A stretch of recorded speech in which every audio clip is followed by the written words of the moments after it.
Hi, everyone. Wow, thanks so much for coming. You're so many. You look so beautiful from here. How are you doing? Um, Thank you, and thank you, Tina and Creative Morning, for having me. I love Creative Morning so much. It's a real thrill to be here. So my name is Giorgia, and I define myself as an information designer. And that means that every day I work with data, qualitative and quantitative, big and small, data that organizations already have, or actually most of the time crafted by myself and by my team. And then we represent this information visually, translating numbers into images to guide the ways that our client interact with this information through data visualization and through building interactive experiences with these visualizations.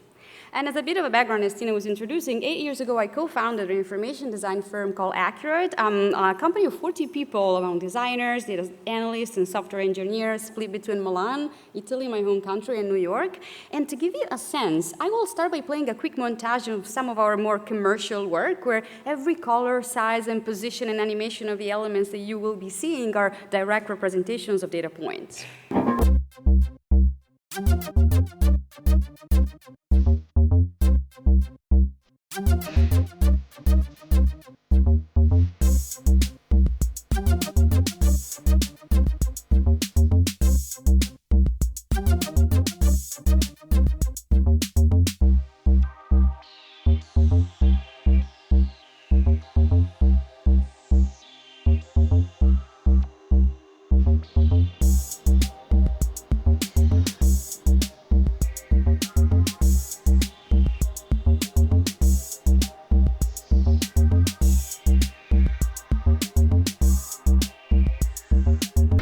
And before getting to the very core of what I want to talk about today, I want also to give you a quick idea of the variety of projects that you can work with, that you can work on with data from a design perspective.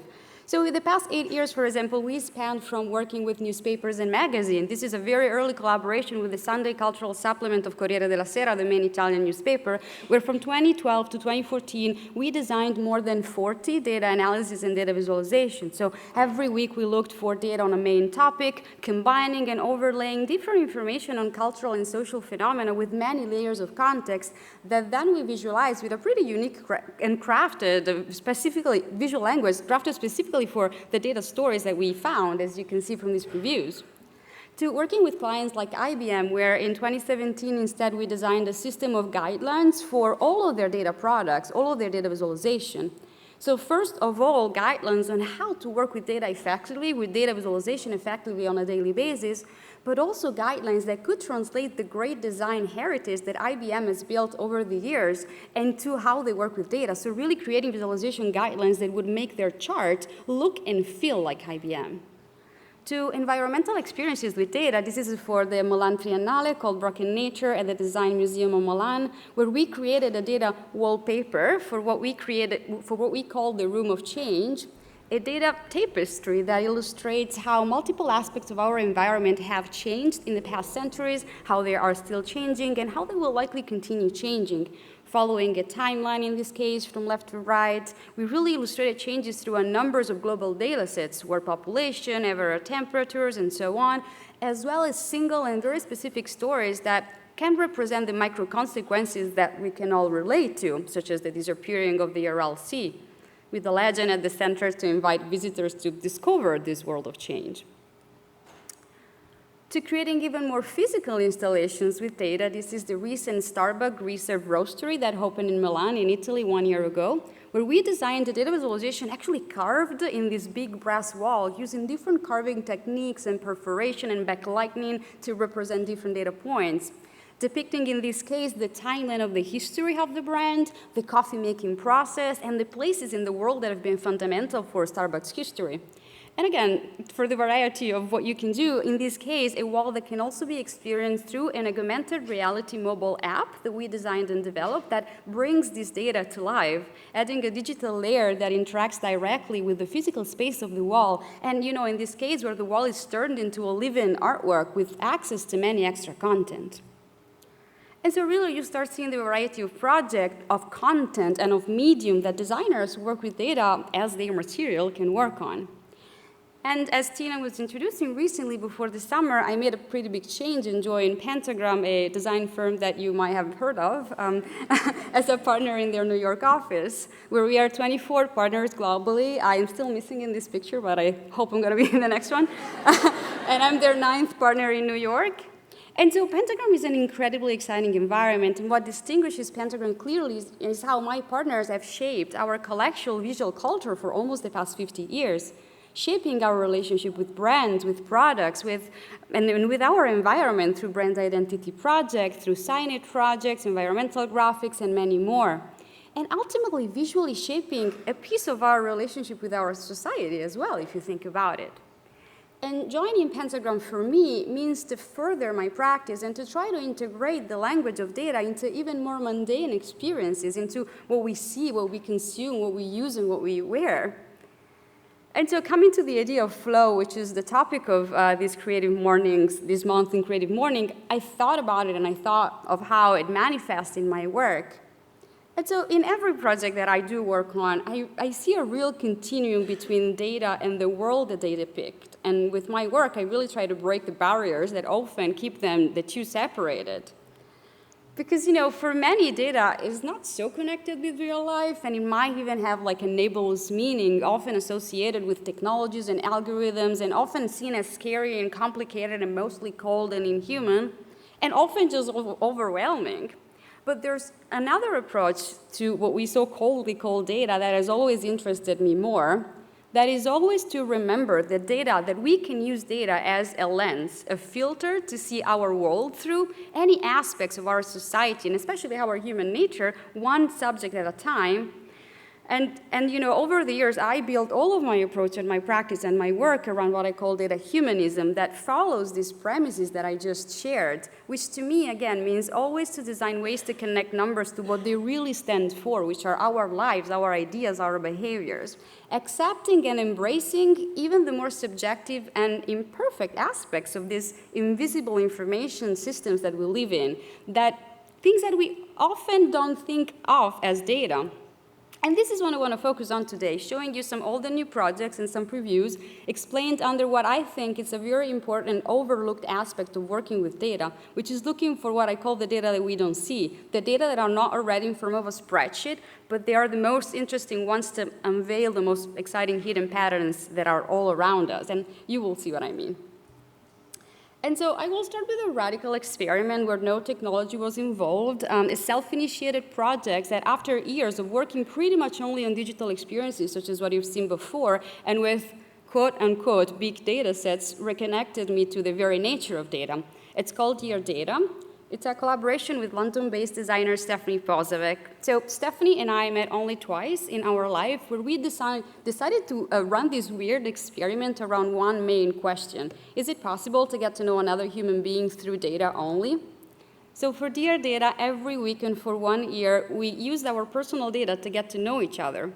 Personal data around weekly shared mundane topics, from our thoughts and our ideas to our most intimate feeling, from our belongings to our apologies and laughters. So 52 excuses in form of data to investigate and reveal the particular aspects of ourselves and about our days. So personal data that we would then manually hand-drawn on a postcard-sized sheet of paper that every week was sent from London to New York, where I live, and from New York to London, where she lived, for 1 year. And the front of the postcard was always the data drawing.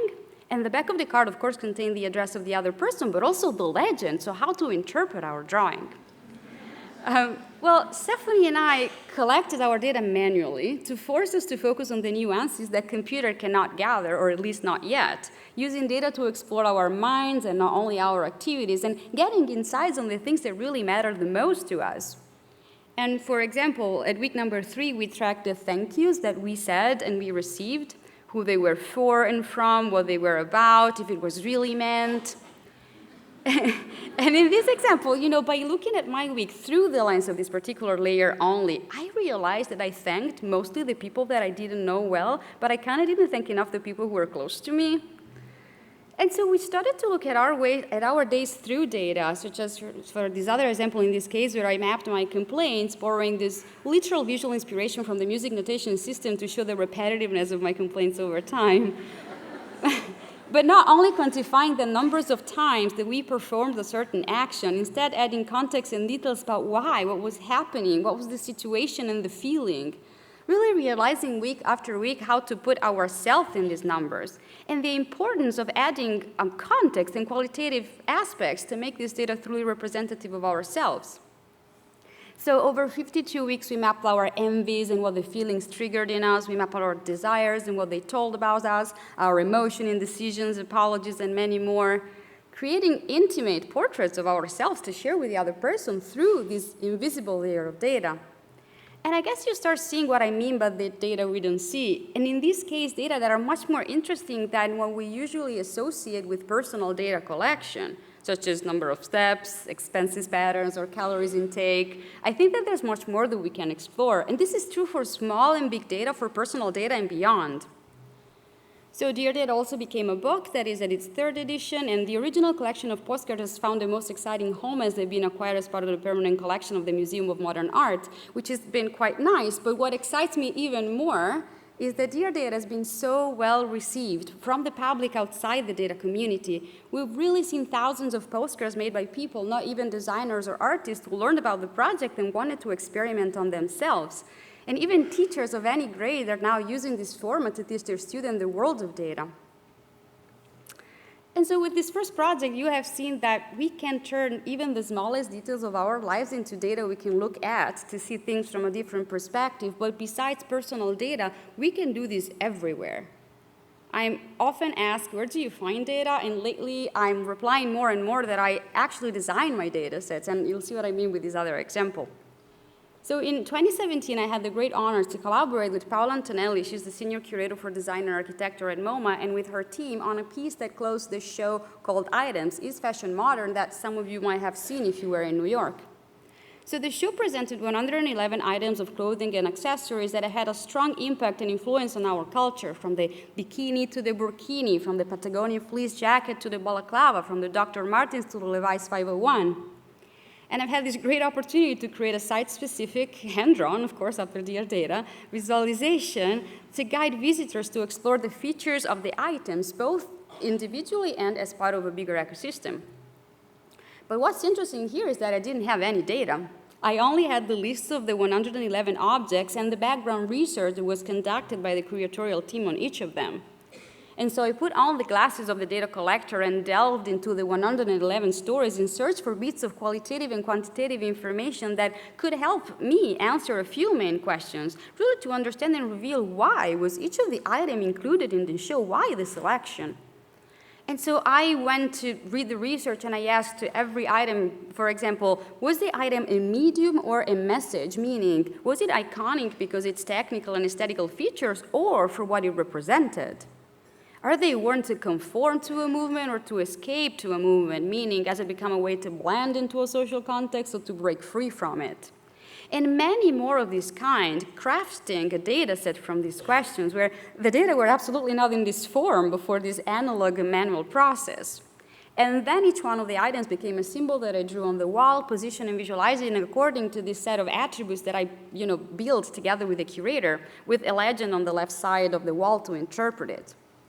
And so the whole point of my exercise was to start from the final manifestation of this process and work backward, really reconstructing the invisible data set that Paola and her team used as an input for their design, even if they didn't know that they were using it. And then making it visible for everybody to see through the lenses of data, something that to me is incredibly valuable. And in similar situation, we don't see these invisible layers, first of all, because we don't observe and collect these more qualitative and human types of data, but also because nobody carefully designs experiences to elevate them and to reveal them, even if they were present all along. And design, I believe design plays a really important role here in all of these processes. And moving on, I have a few examples that can make you hopefully see how much strongly.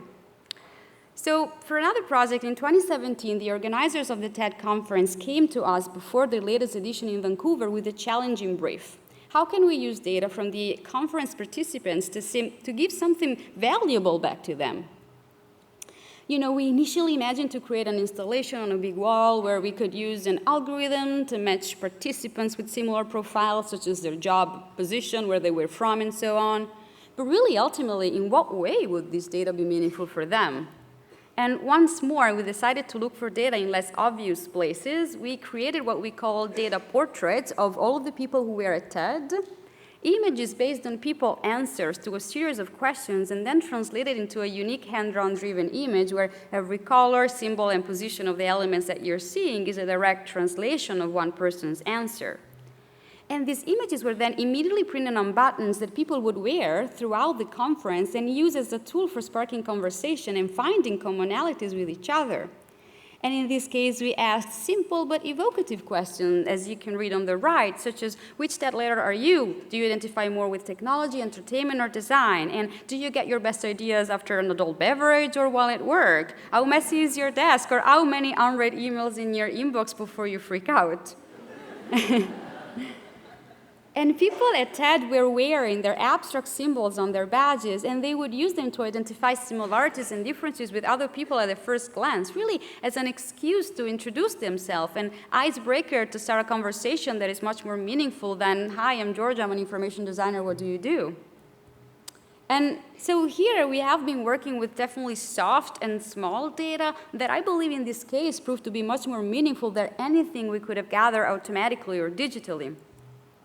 We replicated this data portrait idea at a few other events where the information, the questionnaire was sent in advance to the attendees, and where, of course, again, the portraits always come with a legend, which is like really true for all of my work.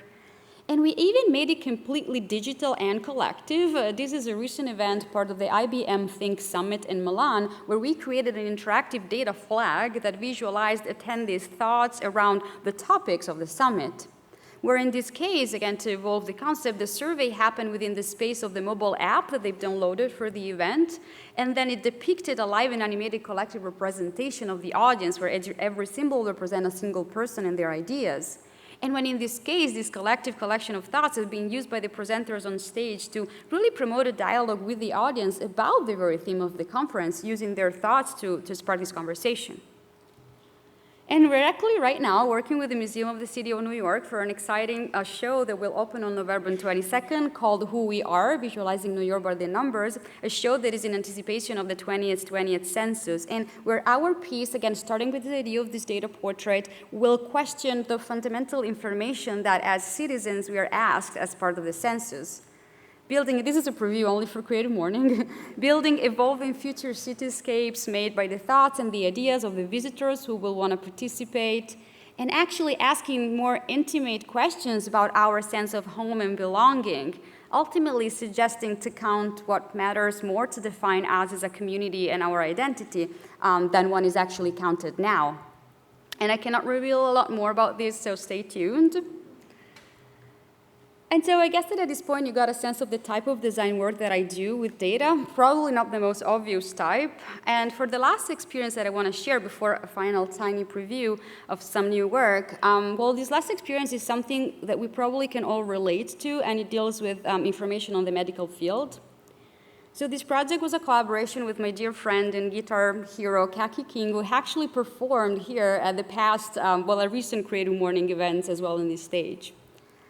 And as a little background, Kaki and I actually started to collaborate with John Maeda, design legend John Maeda brought us together a few years ago for a branding project that combined music and data visualization for the 200 years anniversary of Hennessy, the VSOP version of the Hennessy Cognac, which I will not get into details about here for the time's sake. But Kaki and I really fell in love immediately with each other's work and decided to keep on exploring together. And so we were collaborating on other projects until when, 2 years ago, Kaki's 3-year-old daughter, Cooper, was diagnosed with a condition called ITP, an autoimmune disease where her body attacks her platelets and then leads to spontaneous bruises, burst blood vessels called petechia all over her body, and in the most terrifying cases, even internal bleeding. So for 4 months, we collected and combined quantitative data from her daughter's test and qualitative observation from Kaki, data from her life, her whole level of stress, and the main episode that happened. And then we decided to share this very personal journey, but not with words, but through only data, through data that I visualize in a way that you wouldn't probably normally expect for medical data. Because these data, this information are intimate and very intense and personal. And so I asked myself, can also a data visualization evoke empathy and activate us also at an emotional level, not only at a cognitive one? And so I structured the fluid, the timeline to tell the story of these 4 very hard months for Kaki and her family. So every symbol you see represents a data point. Every white petal is a day. And the rhythm is broken every time that Cooper was admitted to the hospital to check her platelet count, because these episodes really paced their days as a family. And the burst of red dots represent this value. And then we have data as observed by Kaki herself, like the purple splotches to represent the visible bruises and their intensity as she observed them daily. Or the pink dots for petechia, the blood marks on her skin and how spread out they were every day. When Cooper was taking steroids, you will see these gray shapes affecting the days because these really brought them down. Here is when Cooper had some incident that caused her skin to worsen, such as she got bitten by a mosquito or she fell at the park. But there was also all that was going on Kaki's life and in her mind. So Kaki tours a lot, and she felt very stressed when away from home in this particular moment in time, and this is indicated with these black dots on the day that she was gone. But in these dark months, there have been also positive moments, though, such as fun birthday party for Cooper and her brother, or like a Halloween night, that I represented as these bright yellow spots that cheer up the visual in a way. And finally, Kaki also kept track of her own level of hope and fear for every day that she reported on a scale of 1 to 10 for both emotions, that I visualized through these floating lines where the dark lines are the fear and the orange lines are the hope. And all around, we added personal notes for each day that Kaki wanted to add. And so this visual was also used by Kaki to create a piece of music that she composed directly from the 4 month of data collection, where the timeline of the song represents what was happening in their life, exactly as this data visualization. And I will play this song for a little bit now, and I would ask you to see if you can feel something through data.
So as you can probably see, this is not by any means a scientific representation of data, but still I think that it paints a pretty complete and very sensorial picture of this very personal journey.